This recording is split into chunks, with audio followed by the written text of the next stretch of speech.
에스겔서 47장 1절부터 5절까지 이런 말씀을 가지고 은혜의 바다로 이렇게 제목을 삼았습니다. 사랑하는 우리 성도들의 삶이 은혜의 바다에서의 삶이 되기를 간절히 소망합니다. 하나님의 은혜라고 할 때에 우리 성도들은 그 하나님의 은혜를 다르게 표현해봐라 하면은 어떻게까지 표현할 수 있을까요? 정답은 없습니다. 각자의 삶에서 하나님을 경험한 만큼 고백이 만들어지겠죠. 그런 마음으로 저도 오늘 이렇게 제목을 풀어갑니다. 하나님의 은혜 바다로. 저는 하나님의 은혜라고 할 때에 문득 머릿속에서 하나님의 은혜와 관련된 하나님의 사실들이 가득 채워질 때에 그 은혜를 차고 넘치는 은혜다 이렇게 표현을 합니다. 넘치는 은혜. 그렇게 말하게 되는 배경을 보자면 먼저 성경의 맨 앞에 있는 천지창조 이야기에서부터 분명하게 드러나는데 곧 하나님께서 세상 만물을 창조하시잖아요. 빛이 있었고 묻이 드러났고 물도 가득 넘쳐나게 하시고 물속에는 물고기가 살고 땅 위에 짐승들이 뛰놀고 각종 나무가 실과가 싹을 틔우고 자라나고 이 모든 것을 하나님 보시기에 아름다웠더라. 그런데 그 아름다운 그것을요 하나님께서는 인간을 창조하신 뒤에 인간에게 주셨습니다. 그리고 성경을 읽다 보면 그 마음이 얼마나 흐뭇해 하시는지. 왜 그렇게 표현하냐면 아담에게 주시면서 하신 하나님의 말씀을 들어보면 이것을 다 너희들이 누려라 하시듯이 허용하셨단 말이죠. 그 이야기를 문득 떠오를 때 우리 성도들의 마음속에는 그런 생각이 들 겁니다. 하나님의 천지창조 속에 인간을 창조하신 이 사건 이야기를 통해서 우리는 하나님을 만나게 될 때에 그 하나님은 은혜가 풍성하신 하나님이더라. 우리 만물을 지으신 다음에 그것을 아담과 하와에게 맡기셨다는 얘기 말이에요. 맡겨주셨어요. 마음껏 허용하셨습니다.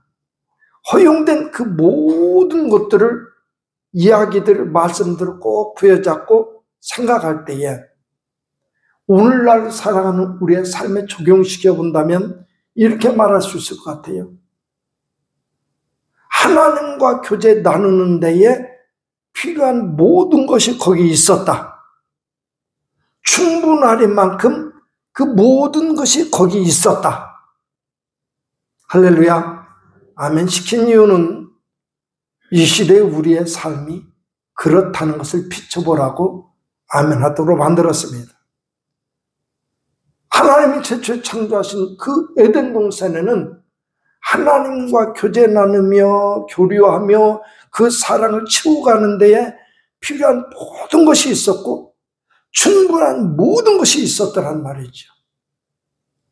그리고 하나님의 흐뭇한 마음을 어디서 엿보느냐면 각종 짐승들을 아담에게 오게 만들어요. 그리고 그가 부르는 이름이 곧 그 이름이 되게 만드셨더라고요.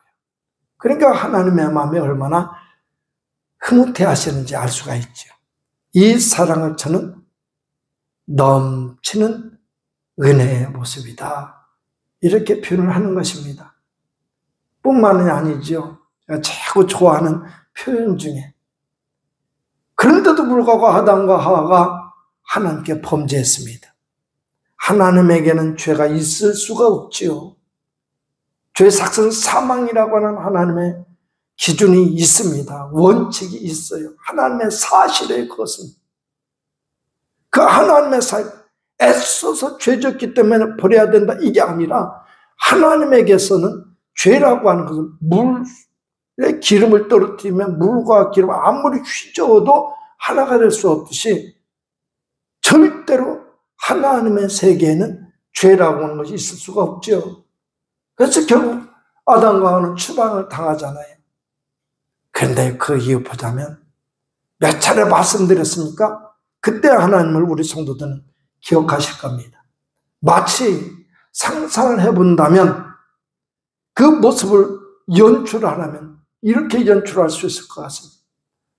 벗은 발을 벗어던지고 아담과 하와의 뒤를 쫓아 나오시는 하나님의 모습 말이에요. 이게 은혜가 아니고 뭡니까? 이게 사랑이 아니고 뭡니까?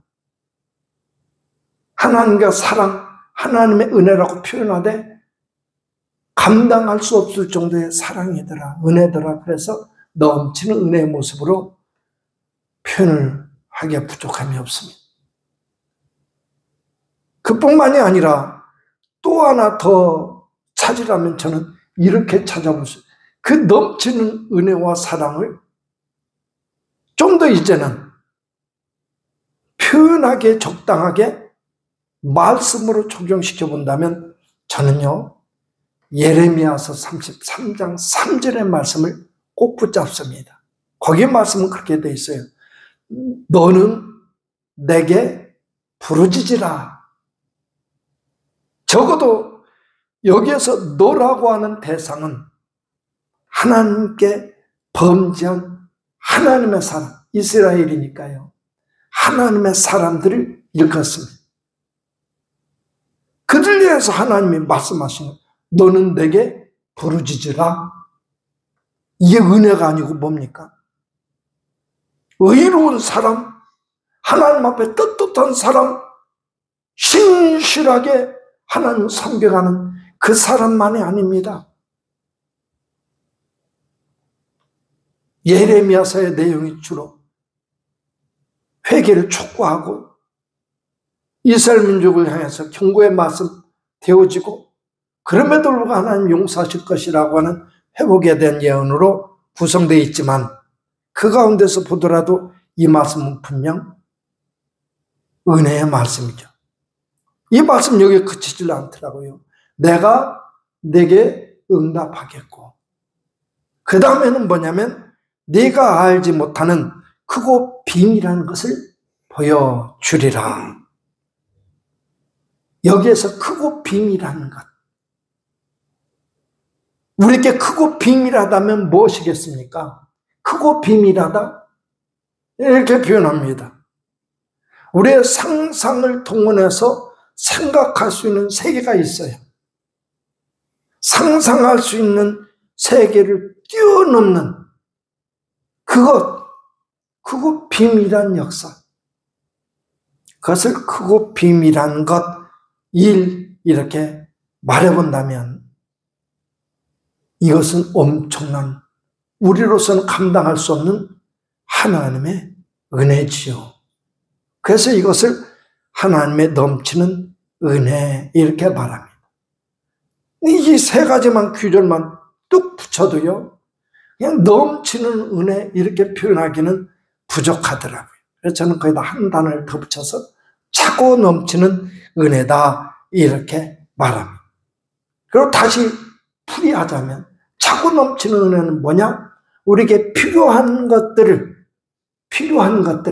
필요한 만큼 다 부어주시되 거기다가 더해서 풍성하게 부어주시는 은혜, 이것을 차고 넘치는 은혜다 이렇게 말합니다.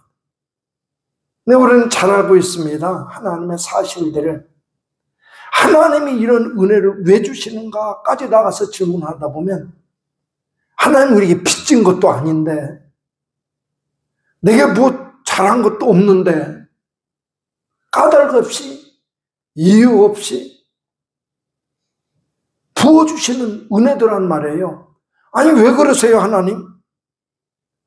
이때쯤 되다 보니까 하나 손에 쥐어지는 거였어요. 예수님이 왜 십자가에 못 박혀 죽으셨을까? 예수님이 왜 십자가에 못 박혀 죽으셨을까? 왜 죽어야 되는 이유가 있을까? 우리는 모르는 뭔 그래야 될 책임과 의무가 있는 것일까?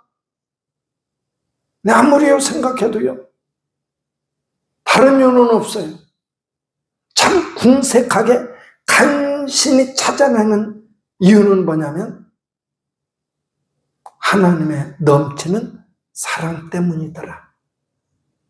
할렐루야. 하나님의 넘치는 사랑 때문이더라. 그 하나님의 넘치는 사랑 부어주심으로 내게 찾아오는 그것은 은혜로 말미암았더라. 이렇게 말을 하는 것입니다.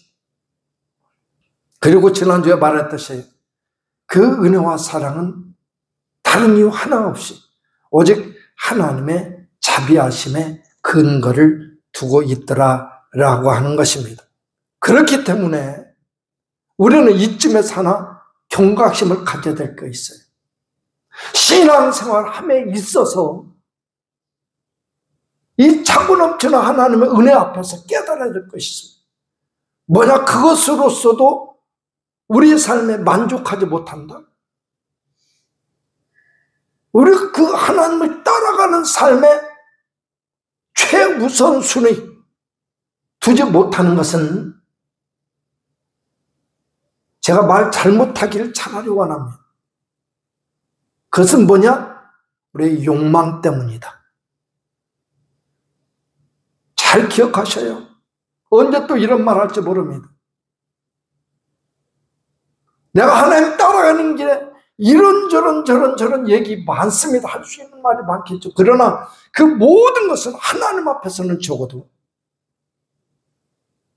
이유를 찾자면 내 속에 있는 죄악 덩어리 곧 욕망 때문이라고 하는 사실을 깨달아야 될 것입니다.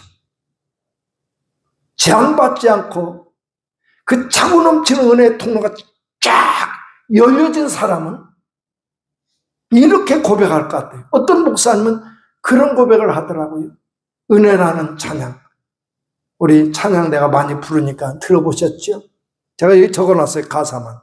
내가 누려왔던 모든 것들이, 내가 지나왔던 모든 시간이, 내가 걸어왔던 모든 순간이 당연한 것 아니라 은혜였어. 할렐루야.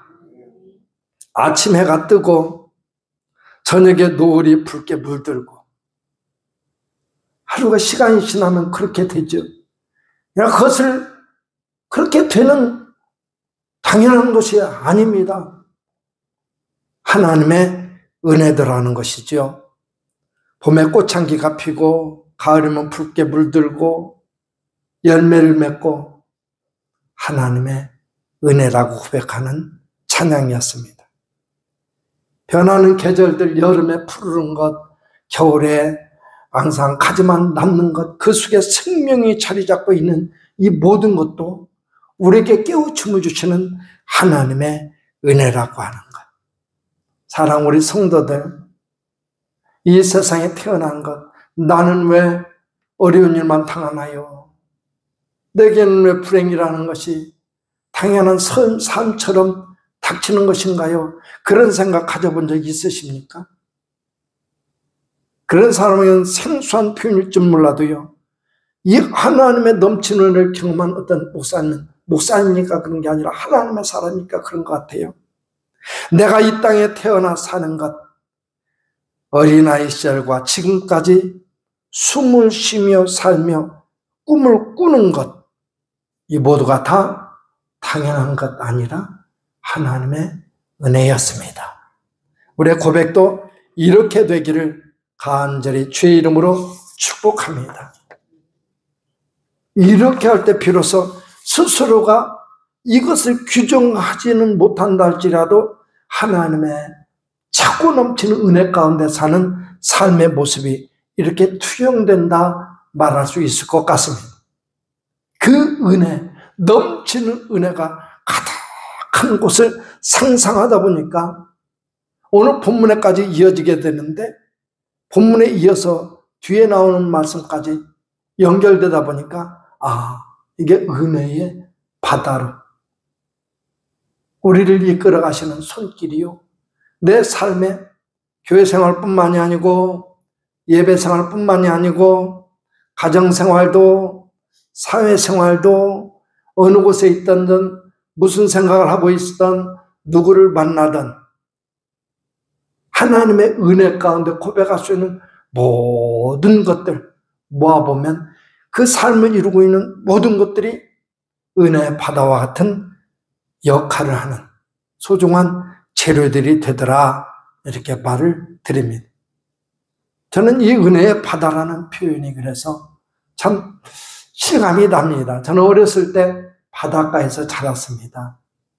어린 시절 우리 놀이터는 바다였어요.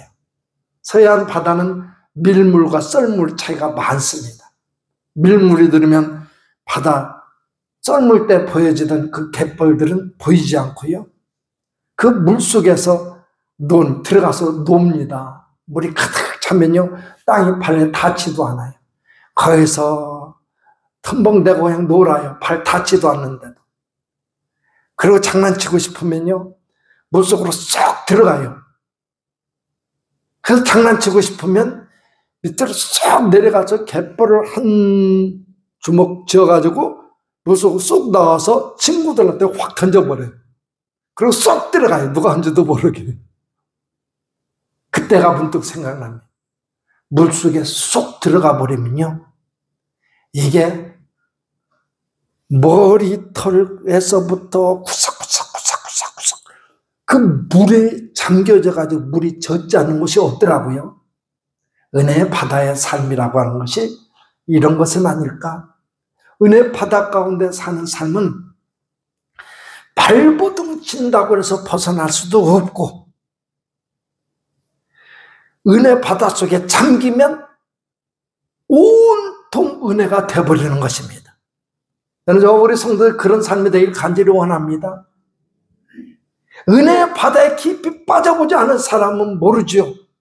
기쁜 일에서는 하나님의 사랑입니다, 은혜입니다 고백하다가도, 즐거운 일 앞에서는 하나님 나만 사랑하는 것 같아 하다가도, 슬픈 일, 괴로운 일 당하면 하나님 어디 계시오? 이런 질문과는 상관없이 기쁠 때나 슬플 때나 즐거울 때나 괴로울 때나 주님의 사랑입니다, 주님의 은혜입니다 고백할 수 있는 아름다운 신앙이 될 줄로 믿습니다. 이 시간은 그 길을 찾아 나서는 시간, 오늘 말씀으로 집중해서 그 통로를 한번 열어봅니다. 에스겔서의 말씀을 보게 될 때에 전부를 한번 싸잡아서 봅니다. 이 에스겔서의 배경이 되는 말씀은요, 북이스라엘은 이미 망했습니다. 이스라엘, 하나님의 백성들의 일부는 완전히 파손되어 버린 겁니다. 혹시 우리 성도들의 삶에 가정생활, 사회생활, 교회생활 나눠본다면 그 중에 어느 순간 믿음의 길에서 파손된 부분이 있습니까? 한번 적용해 보셔요. 북이스라엘은 이미 망했습니다. 남유다만 간신히 유지하고 있었는데 그 남유다까지도 망했습니다. 망한 이후에 이스라엘 백성들이 절망할 때 즈음에 그 시작을 보니까 이렇게 시작이 돼요. 여호와에겐 왕에 사로잡힌 지 5년 그달 5일이라. 왕이 여호와에겐, 여호와긴이라고 하는 사람의 이름 몰라도 돼요. 왕이 사로잡혔다? 나라가 망했다는 소리잖아요. 나라가 망한 지 5년째, 이미 이제 망한, 나라가 망해버린 상황이 익숙해질 시기쯤입니다. 절망 속에 빠져버린 거예요. 이 개선될 소망이 사라져버린 그때 즈음에 갈대아 땅 그발 강가에서 갈대아 땅 포로로 잡혀갔습니다. 바벨론의 갈대아 땅, 그러니까 포로로 잡혀가 있던 상황인 겁니다. 이보다 더 악한 상황은 어디 있겠습니까? 오늘 우리 믿음의 삶이 내게 좀 좋았더라면, 이랬더라면, 저랬더라면, 여러분 우리 그런 핑계 대지 맙시다. 예, 여기 보니까 그래요. 그때에 여호와의 말씀이 나 에스겔에게 특별히 임하고 여호와의 권능이 내 위에 있으니라 그랬습니다. 하나님의 은혜가 임했더라 하는 것입니다. 하나님의 은혜는 삶의 조건이 좋아서 이루어지는 게 아니라, 우리 삶의 열악한 환경 속에서도, 절망적인 상황 속에서도 이루어질 수 있는 하나님의 사건입니다. 왜? 그 모든 은혜는 하나님의 자비하심에 근거를 두고 있기 때문에 그렇습니다. 이 말씀 붙잡고 씨름하는데 그런 생각이 들어요. 하나님의 은혜의 역사, 그것은 오직 하나님의 뜻에 의해서 이루어지더라. 그 방법도, 그 계획하심도, 그 뜻하심이 하늘 아래 그 어떤 것으로도 훼손시키거나 방해놓을 수 없이 하나님의 계획 속에서 이루어지더라. 그래서 예수님이 하시는 사역 중에 소경을 향해서 이런 경우가 있어요. 진흙에 침으로 뱉어서 퇴소리는 안 나와요. 이겨가지고 눈에 발랐더니 눈이 밝아져 보게 되었더라. 하나님의 방법으로, 오직 하나님의 방법으로 되어지는 일입니다. 그 하나님의 방법으로 한 일이 많지요. 동정녀의 몸을 빌어. 왜 동정녀의 몸을 빌어요? 꼭 그래야만 됐느냐? 아니요, 하나님의 방법이 그것입니다. 또 그리고 마구간으로 오신 것, 하나님의 방법입니다. 그리고 예수님이 사역하실 때에 당시에 내노라 하는 사람들 데리고 제자들이 다 이끌고 다니면서 사역하셨더라면 당시 유대교주의자들도 다시 한번 쳐다보고 감히 섣불리 여기지 못했을 텐데, 보잘것없는 인물들을 데리고 다니면서 내가 메시아다 하고 다니는 사람 우습게 여길 거 아닙니까? 오죽했으면 잡아 죽이려고 했겠습니까? 그 하나님의 방법이었습니다. 그 하나님의 방법으로 하나님의 사역을 진행해 나가십니다. 그 진행이 어떻게 이루어지느냐?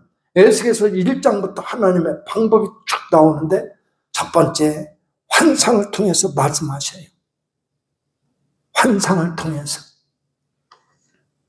그 다음에 예언의 말씀, 예언이라는 게 미래에 대한 예언이 아니라 봤어요. 3장 17절 봤더니, 인자야 내가 너를 이스라엘 족속의 파수꾼으로 세웠으니 너는 내 입의 말을 듣고 나를 대신하여 그들을 깨우치라. 하나님의 말씀을 입에 붙여주사 그 입에 권면하는 말을 통해서 깨우치게 되고 길을 찾게 되고 하나님 앞에 나가게 되고, 그러도록 하나님의 조치, 그 예언의 역사하심을 통해서, 그 역사를 통해서 무슨 일을 하느냐? 우상 숭배에 빠진 이스라엘을 경고하게 하십니다. 끊임없이 경고하게, 혹시라도 하나님의 말씀을 통해서, 예배를 통해서 하나님의 경고하심을 듣게 된다면 깨달아하는 저 우리 성도들 될 수 있기를 주의 이름으로 축복합니다. 그리고 경고가 끝내 회개하고 돌이킨 일이 생기지 않으니까 경고의 내용에 따라서 이스라엘은 멸망하게 되지요. 보세요, 하나님의 역사가 어떻게 되는지. 그리고 그렇게 이스라엘이 멸망하니까 어떤 현상이 나타나느냐? 거짓 선지자들이 드러나게 됩니다. 이스라엘 멸망 후에 거짓 선지자들이 드러나고 그들의 입을 통해서 예언된 거짓 예언들이 드러나기 시작해요. 그러기 전에 우리 성도들은 하나님의 말씀으로 가득 채워지고 분별력이 넘쳐나 거짓 선지자, 거짓 예언들 앞에 속지 않기를 주의 이름으로 축복합니다. 그리고 또 행음한 이스라엘, 예루살렘과 그 죄악 가운데 가득 젖어서 온통 온 나라가 멸망당할 수밖에 없었구나 인정할 수밖에 없는 현상들이 드러나게 됩니다. 그리고 하나님은 처벌하시죠. 그런 다음에 하나님은 그렇게 회초를 들어서 이스라엘을 처벌하신 다음에 하나님이 속상하신 거예요. 그래서 그 회초를 꺾어버립니다. 에돔이 망했고요, 암몬이 망하고요, 세일과 또 모압이 망하고요, 블레셋 심판하시는 하나님이 기록되고 있고 두로와 시돈이 심판이 예언되고 있습니다. 그런 다음에 이 말씀은 어디로 이어지냐면 에스겔서 37장으로 이어져요. 37장의 말씀은 어떤 말씀이냐면 마른 뼈들이 살아나리라 이 말씀이잖아요. 핵심은 그것입니다. 인자야 이 뼈들이 등이 살겠느냐. 어느 날 하나님께서는 에스겔을 데리고 여호와께서 권능으로 내게 임하시고 그 신호로 나를 데리고 가서 골짜기 가운데 두셨는데 거기 뼈가 가득하더라. 그곳으로 이끌고 가셔서 뼈를 보게 해요. 그리고 인자야 이 뼈들이 등이 살겠느냐? 뭐라고 대답하시겠습니까? 에스겔 선지자가 어처구니없는 질문 앞에 그래도 하나님 인정하는 사람이었기에 주께서 아십니다. 하나님이 예언하라고 말씀하셔요. 그 뼈들 향해서 너희 마른 뼈들아 여호와의 말씀을 들을지어다. 주 여호와께서 이 뼈들에게 말씀하시기를 내가 생기로 너에게 들어가게 하리니 너희가 살리라. 너희 위에 힘줄을 두고 살을 입히고 가죽으로 덮고 너희 속에 생기를 누리니 너희가 살리라. 또 나를 여호와인 줄 알리라 하셨다라. 그리고 에스겔이 그 말씀대로 선포합니다. 그랬더니 태어날 때 소리가 나고 움직이더니 이 뼈 저 뼈가 들어맞아서 뼈들이 서로 연락하더라. 힘줄이 생기고 살이 오르며 그 위에 가죽이 덮이고 생기가 들어가서 하나님의 큰 군대가 되더라 하는 것입니다. 하나님이 이루시는 사역의 역사입니다. 이 역사가 어떻게 이루어질까 할 때 오늘 본문의 말씀으로 드디어 이어집니다. 곧 그가 나를 데리고 성전문에 이르시니 성전 앞면이 동쪽을 향하였는데 다 생략하고 이렇게 하자고요. 동쪽 문으로 흐르다가 성전에서요 물이 흘러가는데 동쪽 문으로 흐르다가 제단 남쪽으로 흘러내리더라. 북쪽으로 나가서 다시 동쪽으로 향한 바깥문에 이르러 보니까 물이 그 오른쪽에서 스며 나오더라. 그 나오던 물이 재봤더니 측량해 보니까 천척을 측량한 후에 보니까 물이 발목에 오르고 다시 천척을 측량하고 내게 물을 건너게 하시니 물이 무릎에 오르고 다시 천척을 측량하고 내게 물을 건너게 하시니 물이 허리에 오르고 다시 천척을 측량하니 물이 내가 건너지 못할 강이 되더라. 그러면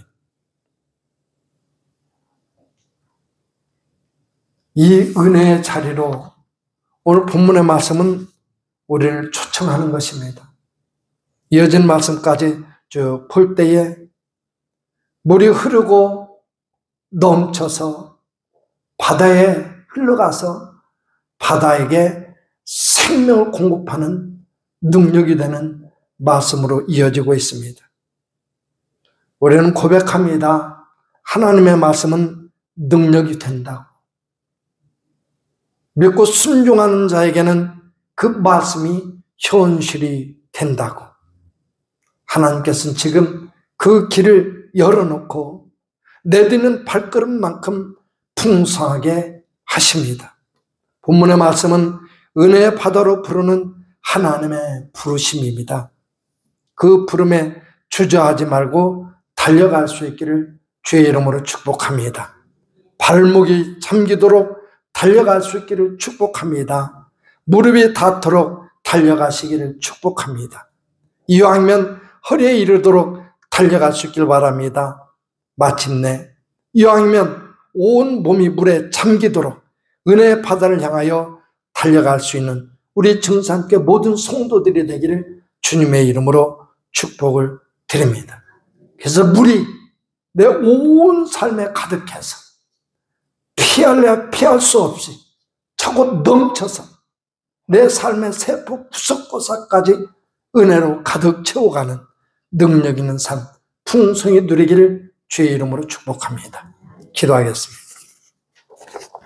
참 좋으신 아버지 고맙습니다. 오늘도 주의 은혜와 사랑 속에서 하나님의 말씀 앞에 머리 숙였습니다. 오셔서 우리를 붙잡아 주시고 우리 삶의 은혜를 부어주실 때에 그 은혜가 강을 이루고 바다가 되어서 거기서 빠져나올래야 빠져나올 수 없는 하나님의 은혜의 바다에서 마음껏 주의 뜻만 이루어가는 저희들 되게 하여 주시옵소서. 오늘도 하나님 하루 종일 우리와 함께 하사 행복한 하루 지내게 하여 주시옵소서. 예수님의 이름으로 기도드려 싸움나이다. 아멘.